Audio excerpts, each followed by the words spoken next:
Niners faithful? This is Juju Talk Sports. That's Jose Corral, and we're here to say, what the fuck was that? But, of course, like, comment, and subscribe. But, yeah, so I was hoping, maybe the Niners can maybe feel better. Long week of recovering. If you're wondering why I even posted a video on the channel, I was out getting my wisdom teeth pulled.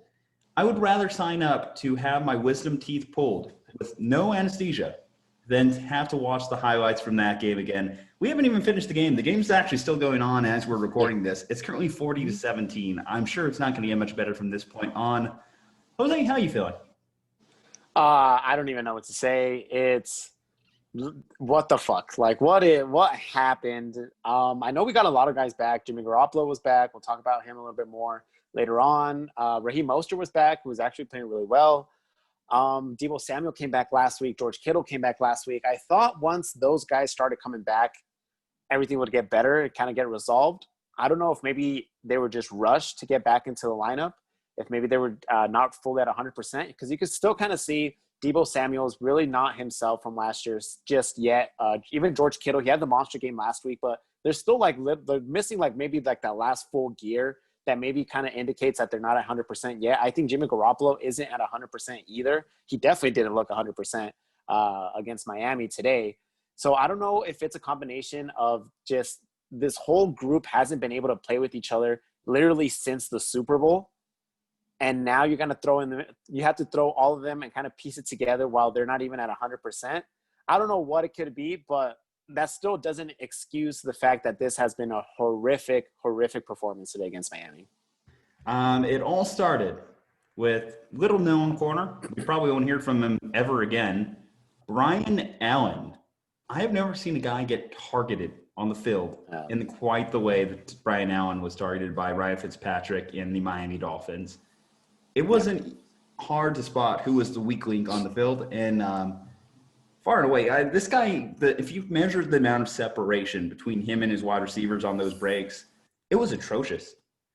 I know we have a lot of injuries, but anyone couldn't play corner. I mean, Dante Pettis was doing nothing. We might as well have thrown him to play corner at this point, because I'm sure he might have even put up a better performance than Brian Hill. Or Brian Adams, or what? I don't care. I don't even know who that is. He's cut after today. He's gone. But he can't hurt us anymore, faithful. But he hurt us enough. I think when I look at what went wrong in this game, I think the fact that Ryan Fitzpatrick had a perfect passer rating through the first 2 quarters of play, 158.3, if you weren't aware what that ratio is, was all attributed to the fact that playing on your 6th-string quarterback is not a way to live life. It's not a way to play the game. And I'm just praying God. So, we talk about moving forward from here. Richard Sherman hopefully should be back next week. I have no idea what the Cal Witherspoon wasn't just starting from the get-go, given that clearly he was healthy enough to play. And I don't know, Emmanuel Mosley's status. Miss K1 out there. You could definitely tell we miss K1 out there as well. Yeah. This secondary is so atrocious, and you could ignore a bad secondary whenever you have a dynamic pass rush, but we get to live life without Nick Bosa now. No D Ford out there, no Buckner. Ronald Blair, I don't even think it was suiting up. Oh, we have really, you look at currently who's out there playing on defense at the moment, it's not a list of names that we're feeling comfortable with going into the season, and I definitely think this is similar to the Robert Saleh defenses we were used to in 2017, 2018, not so much in 2019. Yeah, you mentioned the defense. The defense, if Ryan Fitzpatrick is putting up a 40 bomb on you, there's something wrong with your defense. Obviously, it's been dismantled by just injury after injury after injury. But you mentioned some of the guys that are on the field. We couldn't find somebody else who, has been proven maybe a couple years in the league that could maybe put up a little bit of a fight in the secondary. I know it's gone to even our 3rd-string cornerbacks are injured at this point. But, it was just atrocious. It wasn't even close how, these receivers were just running all over the secondary. It wasn't even close. Really, the only healthy part of our defense now is the linebacking core. But, linebackers only have so much influence in the entire defense. We can't really rush anybody. We can't get to anybody in the backfield now. Eric Armstead and Javon Kinlaw, they haven't been playing bad. I will say this. I will not, crush them and say that they've been playing terrible. But I mean, there's only so much they could do in that interior part of the defensive line when there's no pass rush on the edge. It's really, really hard to play, the type of defense that Robert Saleh plays whenever you don't have someone on the end of that defensive line to really get a lot of penetration there on the edge. And it's just going to continue getting harder the longer we stay injured. Yeah, getting Richard Sherman back is going to help a lot. If Akel Witherspoon is good to go, which he looked like he should just be starting at this point. If we could get at least those two, they started the year last year. If we could get both of those back, and then if Emmanuel Mosby finds a way back, I'm not going to throw in the towel on the season just yet.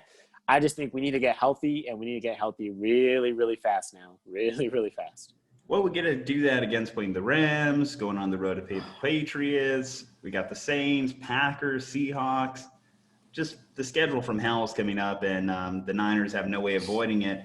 I guess the next question to this is, where's your confidence meter on Jimmy Garoppolo, who was pulled at halftime for his own safety for Jimmy, as Kyle Shanahan told a sideline reporter going into the halftime? I mean, I'm a little bit concerned, but like I mentioned before, he's just not 100%. You could see it. 100% Jimmy wouldn't be putting the performance against that defense that he did today in that first half. I think that's what it was. He's still the starter going forward. Once he gets back healthy, he's still going to be the starter for this season. He's going to be the starter for next season as well. I'm not going to go ahead and say, okay, let's start CJ Beathard for the rest of the season. I'm not going to go there. Although, hey, whenever he came in for Nick Mullins, he played great. He didn't play terrible this second half. I mean, but it's CJ Beathard. He's not going to bring you back from 23 points down, really. So it's fine to have him there as a backup. But Jimmy Garoppolo is going to be the guy. I think he's just not 100%. So I'm not concerned about his longevity with the team now after this one first half of play. But he just needs to get healthy. Maybe one more week will do it because we need him. We need a healthy Jimmy Garoppolo. That offense, it's a night and day difference without him. And now that Deebo Samuel's getting healthier, now that Brandon Ayuk is starting to play really well, it's going to be exciting to see that offense now coming together with Raheem Mostert. Having Raheem Mostert, he played great actually today. I thought he played really, really well. So having all those guys finally back together, and if they could get to 100% this next couple weeks, I think the offense is going to be fine. You know who I wish we had back? Joe Staley. The offensive line's getting beaten up, and he put out a tweet that I think encapsulated everyone in the 49ers faithful community. What the hell is this? And, I think we were all saying that after today's performance. But what did you think, faithful? Do you think the Niners are done? Is that it? 2020 revenge tour on ice, looking to 2021? Or are we going to rebound? Is this the worst performance we've seen in years? Is it over? Are we going to – come on. We got to bounce back, right? We got to bounce back. Yeah. Go ahead and hit that subscribe button, faithful. We'll be back with another episode, hopefully with some cheerier news to come.